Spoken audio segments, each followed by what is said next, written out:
Hello, everybody. This is Steven, and check out the beach behind me. I am not at the beach. I am at home in my remote office. We are now moving to a distance learning model. And in the next few minutes, I'm going to give you an introduction to becoming a virtual teacher. So remember, this is all an experiment.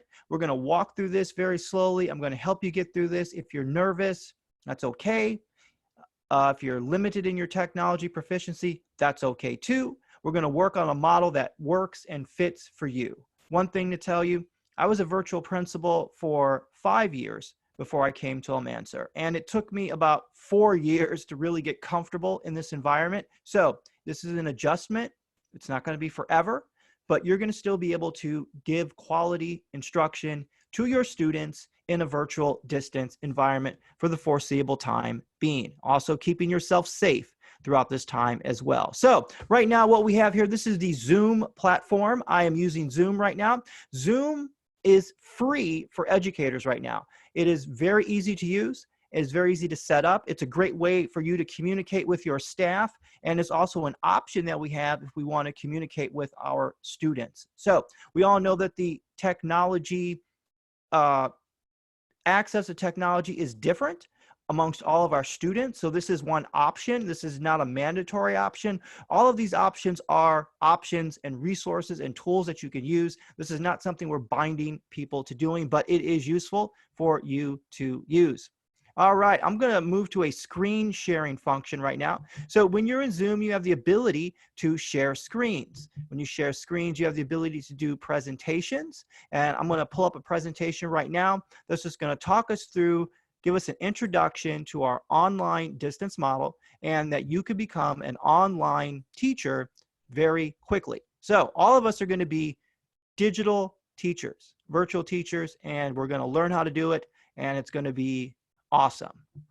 All right, here it is, Almanzor Distance Learning. This is what we're working on. You're going to learn how to be a virtual instructor in minutes. Okay, here we go. So first thing we look at here, we have this person energetically jumping over this chasm here, and they look free and they're happy. So we want to have this sort of mindset, this attitude that, hey, we're trying something new. We're going to leap. We're going to have fun. We're going to sprint, and then at the end, we're going to look back at it, and we're going to say, look what I made, look what I did, look what I learned. All right, always keep that attitude, all right, as we learn something new. So these fireworks here represent a major disruption. Our world has been disrupted. We are in a new environment here, and we can look at it as this opens up possibilities. The fireworks are beautiful to look at. It's uncertain, but we are going to look at this as a way to open up possibilities and excitement for ourselves and for our children. CEO. Now let's go back to the professional development we did a couple of weeks ago. And I talked to all of the teachers and I emphasized to the leads, you are the CEO of your classroom. That means that the decisions that you make are going to drive the learning of our individuals, students. Our families look to you first. They don't look to me. They don't look to Eric. They don't look to Colleen. They look to you first. You are a source of comfort. You are a source of support, and you are a source of inspiration. So we want everything to be driven by you. This is your classroom. We want you to be the CEO. We want you to lead your students successfully through these waters. You know them best. I'm only giving you resources to use. You know your students. You know how best they learn. You know what will best support them in this environment. So begin to think that way. What will support my students in this environment? These are our students. They're happy. They're at home. They're waiting to learn. And they're going to hear from you. And we're going to talk about what we're going to do to help them continue to be happy and continue to learn. So we're looking at here. Part of our model right here is we are going to use everything we have, all that we have access to, that our students have access to, that our families have access to begin to work in a virtual environment. Everything is on the table for us to use.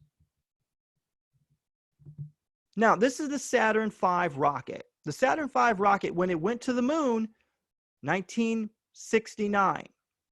Do you realize that right now your cell phone that you have in your hand is more powerful than the Saturn V rocket that went to the moon?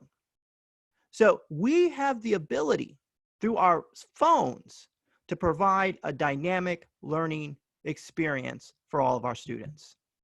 So we want to leverage the cell phone to be able to connect with each other, to be able to connect with our students, to be able to connect with our families. Now, I know that the majority of our families and students have phones. They've been a source of anxiety, a source of frustration to all of us throughout the school year. But now we can leverage this to be used the correct way. So really kind of what I'm looking at is building this on a mobile first strategy, because I know that that's a technology that most of us have. I know there are some people who may not have a cell phone, but the majority of our students do have some sort of tablet or some sort of mobile device, and we can leverage that to be able to deliver a strong curriculum program. All righty, here we go. So what we got here is Blockbuster and Netflix. Again, what I said, this is a time of disruption. So you as an educator, you can be like Netflix.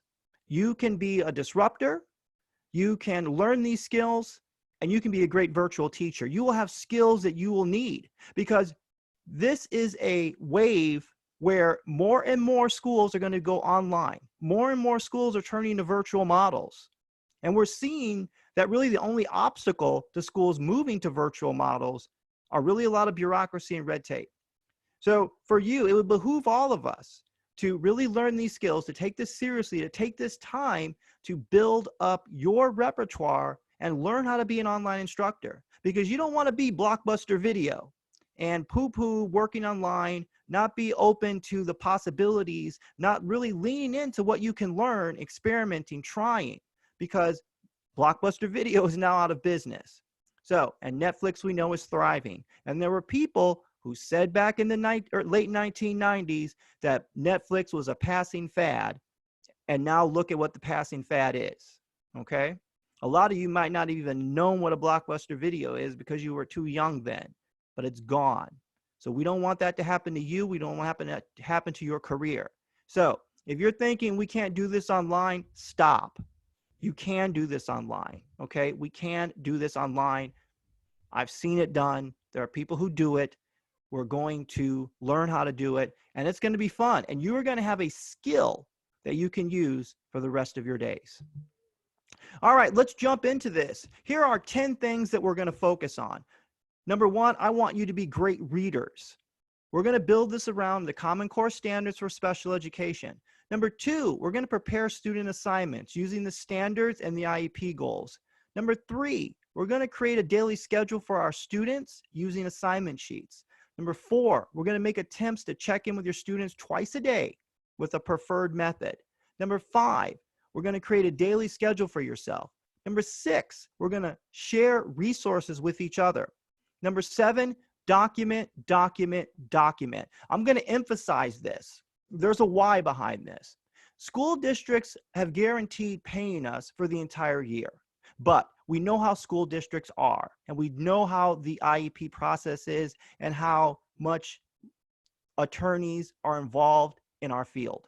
So it is going to be very important, and we're creating spreadsheets for you to call your students every day, for you to document every piece of work that they do, so at the end of the day, come June, they're not telling us, well, we don't believe you did work, or we don't want to give your students assignments. When that day happens, we can open up our Excel sheets and we can say, I talked to this student 3 times a day. I made attempts to call this student 3 times a day. Here are their work samples. Here is what they did. Here are the videos I shot. So we document so that we can, number one, make sure our students get credit. Number two, make sure that you're compensated, because everybody is figuring this out right now. And we just want to make sure that we are above reproach and that we're on top of our game. So I'm going to emphasize a lot of documentation. And just remember, it may be boring. It may be something that you don't like to do. But remember, you got to put in a 8-hour day, your contracted work hours. Time is going to be on your side in this environment. So again, document, document, document. Okay? So next thing is read. We're going to have to become great readers. Okay? There is a lot of information going on out there that's being spread and being given to people. You need to read everything yourself. Don't outsource your brain to the news media or even to me. Okay? Read. Again, go back to the CEO of your career. Read. You need to be on top of everything. Read that CDE website. Read your credential. Know what's going on. You are the CEO of your career and your classroom. Okay? Number 9, take care of yourself and your family and tap out if needed. Okay? We're not going to play hero here. All right? If you get sick, if someone in your family gets sick, you need to tap out. You need to let us know.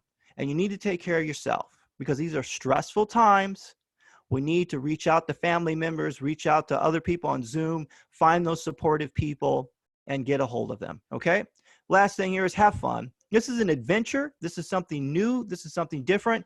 If you're feeling pressure, don't feel it. Okay? Or put it down and let's go for it. All right. Curriculum development. Definition of curriculum that I read today. All right. I know a lot of people think about curriculum in terms of, well, curriculum is textbooks and I need textbooks and I need packets. Well, I made a joke with Eric and Colleen last week that I said, if anybody mentions packets, they're dead to me because I love project-based learning. And I built my online program that I worked on was basically project-based. Now, I'm not going to pressure anybody into doing project-based learning. If you want to do some packets with your students, again, you're the CEO of your classroom. Do what supports you. But what I want to do is in a time where we can try new things, I want us to look at this idea and I want to teach you guys this concept of looking at curriculum a little bit differently. So, definition of curriculum: the subjects comprising a course of study in a school or college. Now, curriculum is not a textbook, but according to this definition, it's a subject.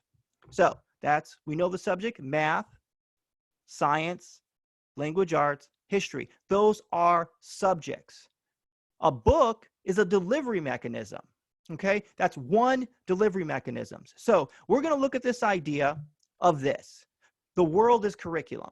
So if this picture here is a house, and in a house you can find, now this is not my house, I found this on Google Images, but look at all the curriculum there. There's textbooks, there's books, okay? Inside of those books is a ton of information. Just look around the house and begin to see what lessons are there. All right, leverage the use of your home to be able to design curriculum, having your students be able to design curriculum in their own home.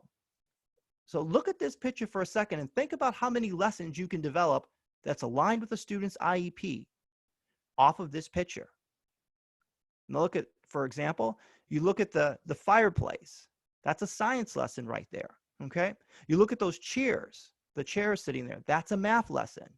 You look at how the room is put together, that is another math lesson. You look at those books on the shelf, those are reading and language arts lessons. Okay, the bottles that are up there, those are science lessons. Those are math lessons.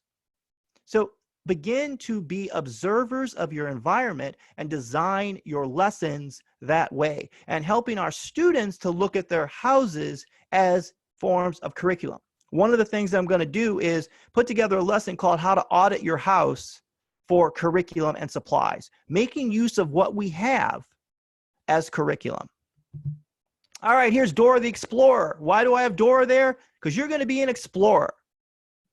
Get that mindset. I'm going to explore. Explore your homes for curriculum. Not textbooks, but subjects. Where is math? Where is language arts? Where is science? Where is history in my home? And then put together methods to deliver it to your students. Okay, here's what we're going to be using. This suite of materials are going to be utilized. You're going to learn how to use them yourselves, and I'm going to use them with you. So we have Zoom. The Zoom is a free conference material format that I'm using right now. Also, you have the freeconferencecall.com. you can create a free account, and on freeconferencecall.com, you can call families, you can hold group lessons inside of that. The families will call in, kids will call in, you can talk to them, you can run little group sessions.